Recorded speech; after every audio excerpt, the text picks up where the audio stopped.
Hello, how y'all doing today? Miss Peggy here, all the way from North Texas, from my house to your house. So today is going to be my first video on narcissism, narcs, our favorite subject in the 2020s for some reason. So, yeah, my first video is going to be about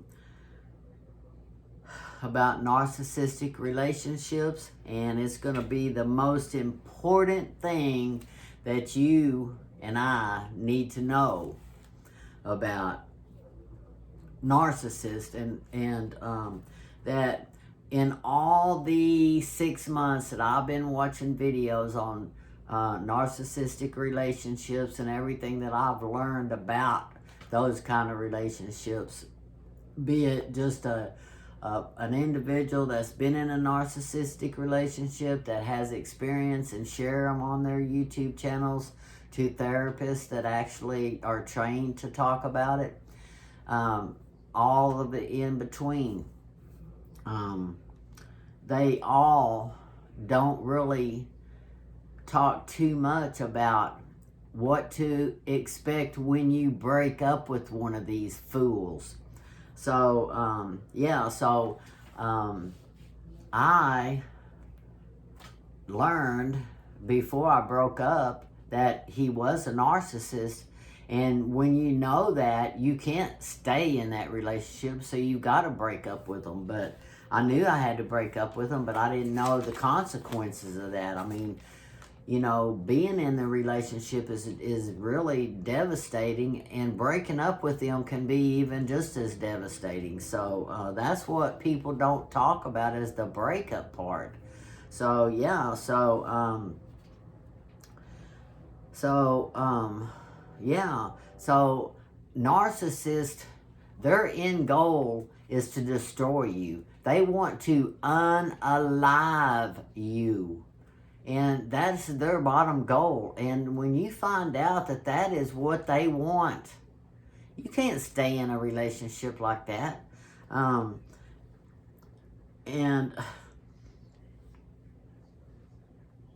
made some notes here about, you know, things that you need to know. And you know, they say getting out of a narcissistic relationship is worse than getting off a heroin addiction, worse than getting off meth addiction. Now, I've never been on either one of those, so I don't have a clue about trying to get off of an addiction.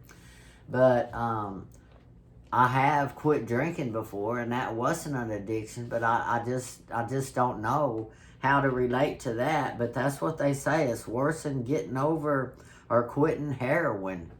But yeah, so, you know, when narcissists come into your lives, they have a motive. They have a motive to destroy you and take everything that you have. They don't want to work for it. They want you to work for it, and then they want to take it from you. It's like a little child that wants to go and steal somebody's toys because they don't have it. You know, it's like, it's just crazy. But it's like, when Robert came into my life and he started love bombing me, and that's what they do. They love bomb you so you'll just get crazy over heels in love with them. And then they can start disrespecting you, because once you love them to the heart's extent, you put up with more than if you just, I don't know if I like them or not. So yeah, their motive is to get you crazy in love. And that's where Robert made his mistake, because some narcissists aren't all that. And, you know, they think that they're love bombing somebody and they're getting them totally addicted to them so they can turn around and abuse them. But, you know, before you start trying to be a narcissist and trying to manipulate people by sex, like they'll have sex with you and make it all good, they think, then they'll cut you off from sex, and they think they're punishing you while they're cheating on you and having sex with everybody in town. But you know, you got to make sure, like Robert, make sure you measure up, because when you're this big, you're not going to miss that. So, you know, so when he cut me off, I had already cut him off, because when I found out he was cheating on me, I wasn't going to try to get a STD. Period. So I cut him off. And it appears that he cut me off at the same time I cut him off. That's why he didn't ask me about it, and I didn't ask him about it, because I didn't care and he didn't care, because he was cheating and I wasn't going to get an STD. So we kind of cut each other off. Neither one of us cared. So we went like 17 years and never even asked the other person. I didn't ask him because I didn't care, because he don't measure up. You can't miss something like that. And then they don't know how to use it. So how arrogant is that, to think you got something that you don't? But anyway, yeah, they think they're all that. So, you know, yeah, so when he cut me off, I cut him off at the same time. So I was happy with that. So that's what they do. And then they go around town cheating with everybody they can. So,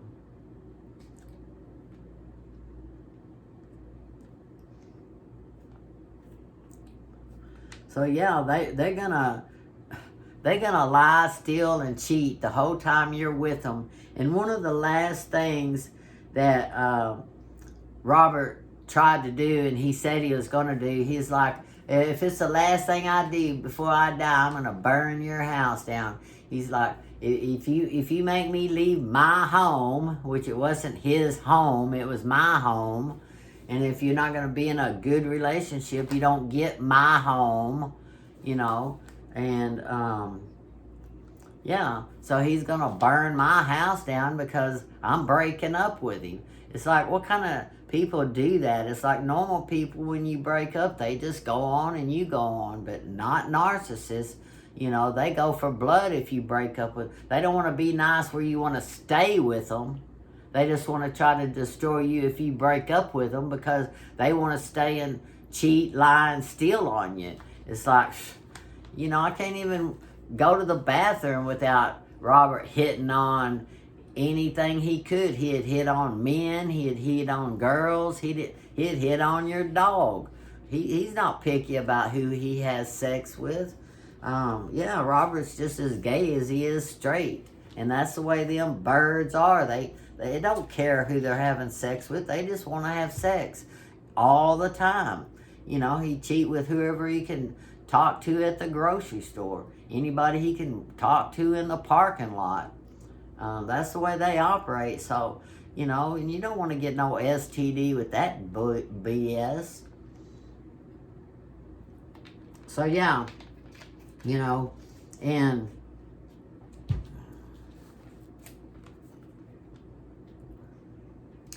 you know, before he left, before we broke up, he made a comment, and he told me, he goes, you know, it's not important anymore for me to get my name on your house.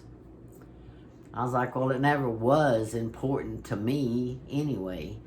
And, you know, that was one of the things his friend warned me about when we first got together, that was his main motive, was to get his name on my house, take everything I had, and abuse the situation and steal.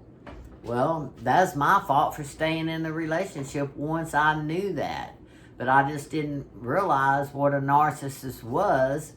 And I just thought, you know, I was like, well, you know, maybe he's just bragging, trying to look big in front of his friends, you know. So I didn't really think that much about it. But, you know, the last 3 nights that he was here, after midnight, he got his son to come over here. And if you ever see his son on the street, his name's Chad. And he come in here and helped his dad steal everything they could get their hands on, and filled up his trunk. And, you know, I'm not going to get up and try to challenge two grown men. And all I kept hearing was my God kept telling me, just sit still, just be still, just be still. So that's what I did. It's like, he walked out of here with my daddy's stuff that, was stuff I had to remember my dad from. He walked out here with stuff that belonged to my husband that passed away. Really things that was special to me. He knew they were special to me. And you know what kind of karma comes to people that hurt people that are already hurting? God's people that are already hurting. Because when Robert came into my life, my husband had just been dead a few years, and I was hurting. I cried every day for 2 years, and Robert knew I was hurting from that. And that's what they do. They prey on people that are vulnerable. When you're down and sad and at your weakest, they come in and goes, oh, poor thing, oh, poor thing. And then they give you this sad story. Well, I suffered when I was a kid. I went this, and I went through that, and I went through this, and, when, to get you to feel sorry for him. And that's what he did. And, he told me that, he had to go out and find food. He didn't have no food when he was growing up. His mother wasn't home, and she was slutting around and working bars, and she was married like 8 or 9 times, and when. Made me feel sorry for him. And after we broke up, I talked to his sister on the phone, and I asked her, well, I think it was a text. It wasn't on the phone, but it was on the phone on a text. And I asked her, I was like, did y'all go without food and stuff whenever y'all were children, and your mother wasn't home, a lot? And she goes, well, we never went without food. And she was like, but my mother was gone a lot, and that's why we had to go live with my grandmother. But we never went without food, ever. And she's less than a year difference in their age. So they're almost like twins, And when you're a year older or a year younger than one of your siblings, just like they know, if you went without food and stuff. So they give you this sad story that they make up about their childhood trauma that mostly did or did not happen. But, it's just weird how he lied about that to get me to feel sorry for him. But, he's like, he told me he had to go out hunting, and he had to hunt rabbits and squirrels and animals like that to bring home so his siblings would have food to eat, or they'd be starving and stuff. And according to his siblings, that never happened. Never happened. The only thing that was true about that is his mother was gone a lot, and that was it. But they did have food. So they prey on you to suck you in, to come in and then try to take your stuff.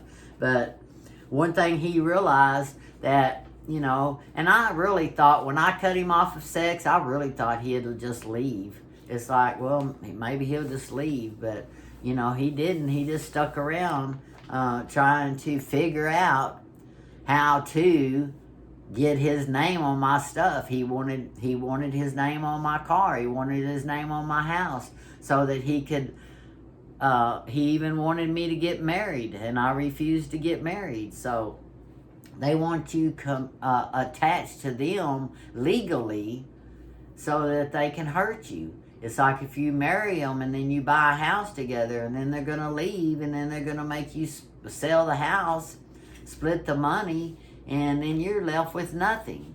So I protected myself all these years.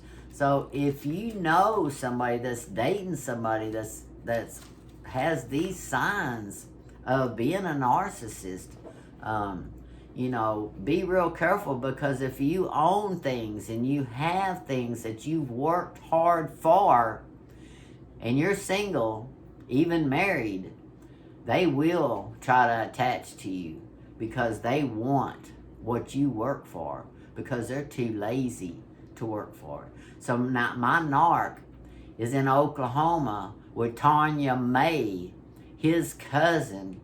He's been living with for 6 months, sponging on her. Never even tried to get a job. Now he's on disability from the VA, so he is getting money. But I doubt very seriously if he's even giving her any for rent. I'd be shocked if I found out that he did, or he is.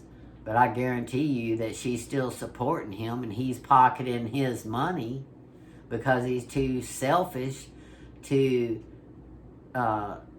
step up and support Tanya because she has supported him. That's the way they are. They're just losers, man. But anyway, this is my first video on narc experience, and I'm going to have more. So I've got 19 years of experience that I'm going to share with y'all. So y'all tell me down in the comments, because this is one reason why I started this, is because y'all's comments that y'all have been through this. Y'all know somebody's been through this. You have an ex-husband that had you in this relationship. I just saw so many. I couldn't believe it. I was shocked that there's that many of us out there that have been through this. And I really think most of us didn't even know about it until we went through it. And that's how we learn about it. But it seems like it's like 50% now of relationships and people that are narcissists now. I've got a son that's a narcissist. I've got a sister that's a narcissist. I had a relationship with Robert that's a narcissist. So I've got 3 of them around me that now I can see a lot of reasons why they've done what they've done. All 3 of them. And, you know, my sister won't even talk to me now. Now she knows I know what she is. Well, she just blocked me and walked away, and she tucked her tail and run when she said that to Robert. I'm sorry you had to go through that. She ain't spoke to me at all about that. She just spoke to Robert, and that's it. That's how much of a coward those people are. They're just cowards. They want to abuse you, but when you find out what they are, they're going to turn their tail and run because they're cowards. So if you're a narcissist and you're looking at this video, yeah, I'm talking to you, and I'm calling you a coward too. And us empaths, we're tired of y'all. And yeah, we're getting the message out. So yeah, thank y'all for watching this. And go down in the comments and talk to me about narcissists, because I'm going to make some notes for my next narcissist video. I'm going to make some notes, and we're going to talk about our experiences with our narcs, because I got over 5,000 of y'all out there, and I know there's got to be a percentage of y'all that's been suffering just like me. So I dug myself out, and I pulled myself up, and I got my big girl britches on, and I survived, and I'm better because of it. And yeah, and I'm way happier now than I was anywhere in that relationship, because I always knew that was a bad relationship. Always. I told Robert all the time, this is the worst relationship I've ever had. And I didn't know how much pride and joy he got out of me saying that. But they do. It's like, oh, good, man, it's working good. It's working good. So, adios from North Texas, and goodbye from Cowtown. And I'll see y'all in my next video. Bye now.